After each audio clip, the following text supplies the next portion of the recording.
जय महाकाल। मैं अमोघनाथ आप सभी का अपने YouTube चैनल अमोघ तंत्रम पर स्वागत करता हूँ।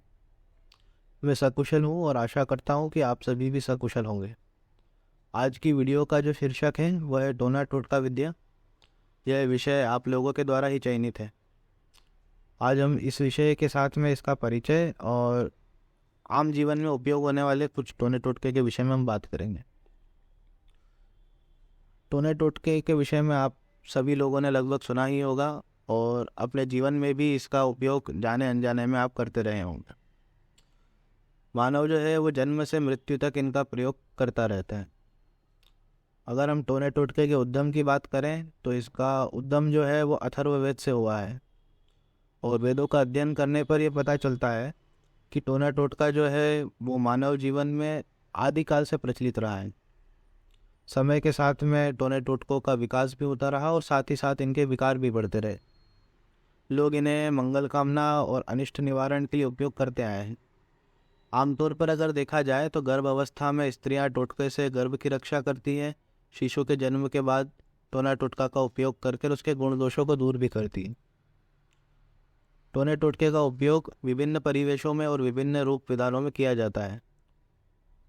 टोने टोटके का उपयोग केवल हिंदू धर्म में ही नहीं विश्व के अन्य धर्मों में भी प्रचलित है, जिसे अंग्रेज में मैजिक या विचक्राफ्ट के नाम से जाना जाता है।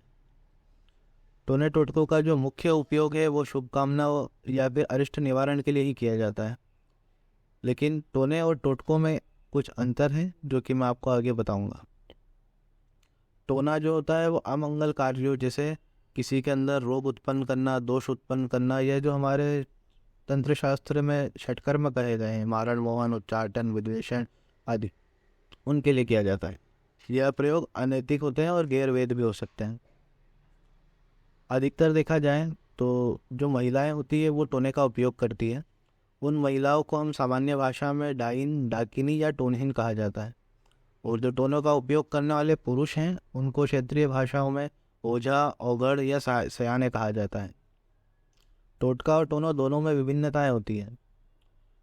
टोटका में शास्त्रों के विधान, मंत्र जप, हवन आदि विधियों का कोई उपयोग नहीं होता है। लेकिन टोना जो है वो एक अनुष्ठान का प्रकार है जिसमें विभिन्न मंत्रों का जाप भी किया जाता है और यह मंत्र विभिन्न प्रयोजनों के लिए उपयोग किए जाते हैं। जब यह मंत्र किसी पर जगाया जाता है तो उसे एक विशिष्ट विधि का पालन करना पड़ता है। टोटके अधिकतर रोग निवारण, अनिष्ट बाधाओं को दूर करने के लिए किए जाते हैं। अथर्ववेद में टोटकों को ये तंत्र कहा गया है।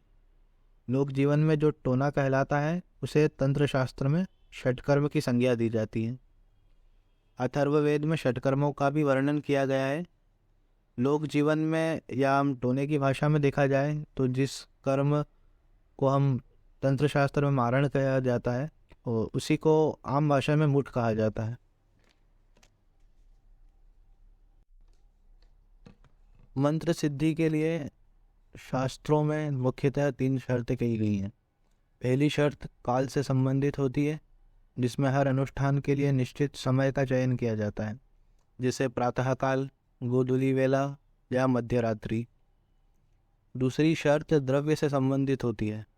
इसमें मंत्र की साधना के लिए मंत्र के अधिष्ठात्र देवता के स्वरूप, स्वभाव और कार्य प्रयोजन के अनुकूल पूजन सामग्री को द्रव्य कहा गया है। तीसरी शर्त जो है वो शब्द से संबंधित है। इसमें मंत्र का शुद्ध आचरण और उच्चारण आता है। प्रत्येक मंत्र के 4 भाग होते हैं। पहला प्रणव, दूसरा बीज, तीसरा मंत्र और चौथा पल्लव। प्रणव ओम होता है। बीज जो होता है वो मंत्र के देवता का बीजाक्षर होता है। वो पल्लव है जो मंत्र के अंत में लगा हुआ नमः या स्वा आदि शब्द होते हैं। इन चारों भागों को सही ढंग से उच्चारित करने के बाद मंत्र की आहुति दी जाती है। अथर्ववेद में कई तरह के तंत्र हैं जिनमें मंत्र का जाप या हवन आदि का प्रयोग नहीं है।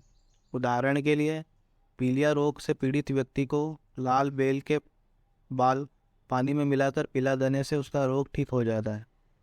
अतिसार रोग से पीड़ित व्यक्ति की कमर में मूंज की रस्सी बांधकर सांप की बांबी की मिट्टी वाले पानी को उसके साथ पिला दिया जाए तो तुरंत ठीक हो जाता है।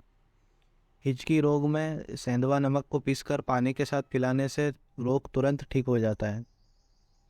वात व्याधि में वरुण वृक्ष की जड़ को कमर में बांधने से उसका रोग दूर हो जाता है। टोटके शास्त्रीय भी होते हैं, किंतु उनके व्यवहार के लिए काल और द्रव्य दो ही शर्तें हैं। कहीं कहीं काल भी नहीं, केवल द्रव्य ही प्रधान होता है।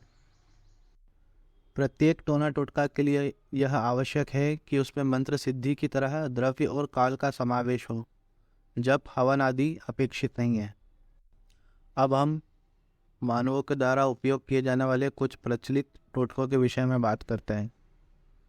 यह टोटके आपने अपने आसपास, अड़ोस पड़ोस में या अपने परिवार जात में देखे ही हों।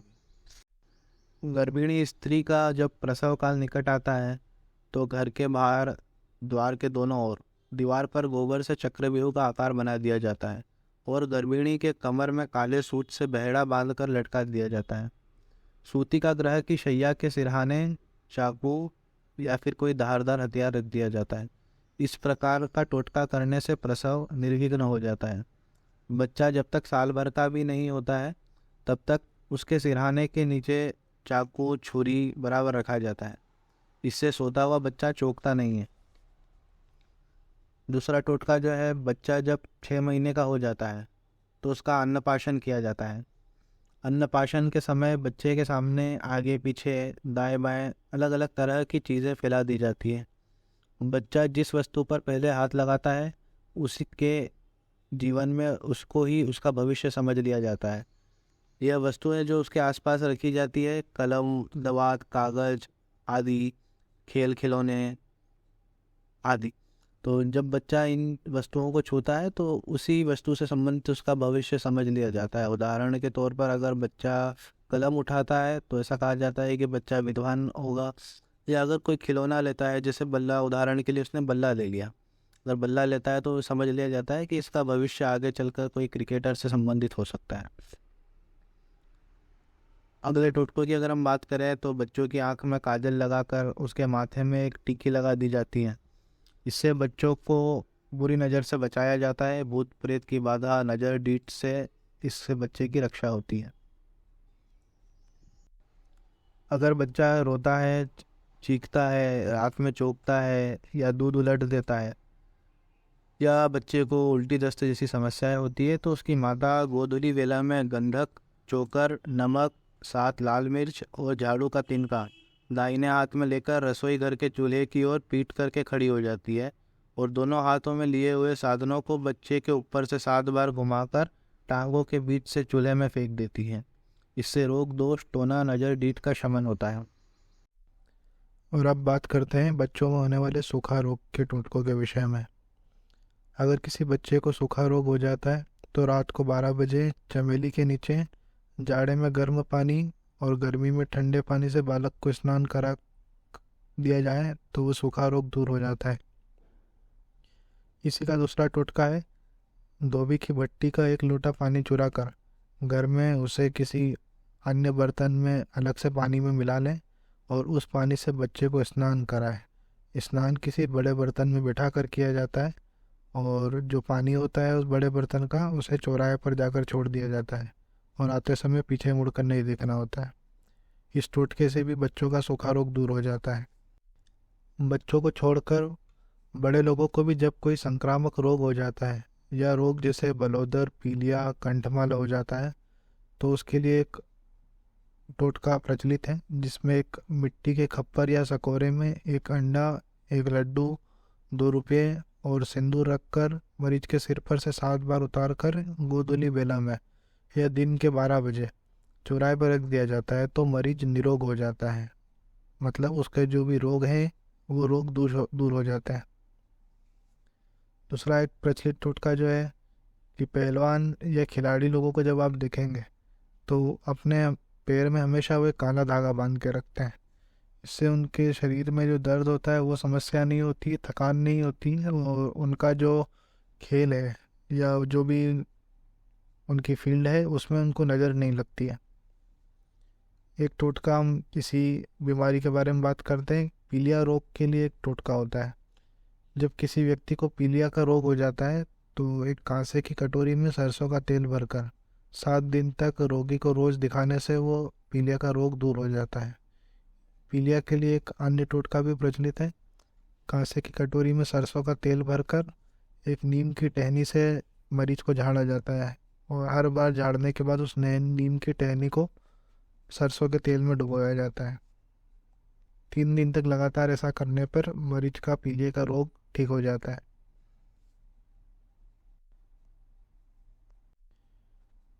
अब अगले टोटके की बात करें तो ये एकांतरा ज्वर के लिए है। एकांतरा ज्वर उसको कहा जाता है जब बुखार आपको एक एक दिन छोड़कर आने लगे। जैसे आज बुखार आया है, कल नहीं रहेगा, परसों फिर आपको बुखार आ जाए, उसको एकांतरा ज्वर कहते हैं। इसी प्रकार से तिजारिया चौजारिया भी होता है। तो ये जो टोटका है वो एकांतरा ज्वर के लिए है।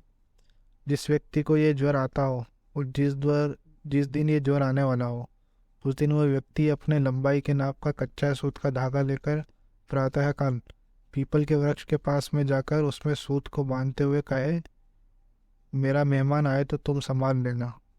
ऐसा करने से जो एकांतरा ज्वर उसे आता था वो आना बंद हो जाएगा। इसी से मिलता जुलता एक प्रयोग और है एकांतरा ज्वर के लिए। उसमें आपको आक के पेड़ का प्रयोग होता है। जिस दिन ज्वर आने वाला हो उस दिन मदार के पास जाकर उसे बैठते हुए कहे, मेरा मेहमान का आज तुम्हारे घर निमंत्रण है। ऐसा करने के बाद फिर एकांतरा ज्वर कभी नहीं आता है। जिस प्रकार से तंत्र में यंत्रों का प्रयोग होता है उसी प्रकार से टोना टोटका में जंतर का प्रयोग का विशेष महत्व है। यह जंतर जो होते हैं उसमें गणित की संख्या और शब्दों का प्रयोग होता है। इन जंत्रों से कई तरह के काम किए जाते हैं। अगर बांट कर देखा जाए तो इन्हें लाभकारक और हानिकारक 2 भागों में हम बांट सकते हैं। इन यंत्रों के प्रयोग के लिए कोई मंत्रों की आवश्यकता नहीं होती है, ना ही कोई विशेष नियम आदि का कोई पालन करना होता है। यह यंत्र निर्माण के लिए कुछ विशिष्ट द्रव्य होते हैं और उनको बनाने का कोई विशिष्ट समय होता है। उस समय पर आप उस यंत्र को बनाए तो वो पूर्ण प्रभाव दिखाता है अपना। यंत्रों के विषय में फिर कभी किसी अन्य वीडियो में बात करेंगे। आज की वीडियो के लिए केवल इतना ही। इस वीडियो से संबंधित अगर आपके कोई प्रश्न है तो आप उसे कमेंट के माध्यम से पूछ सकते हैं। जय महाकाल, शुभमस्तु।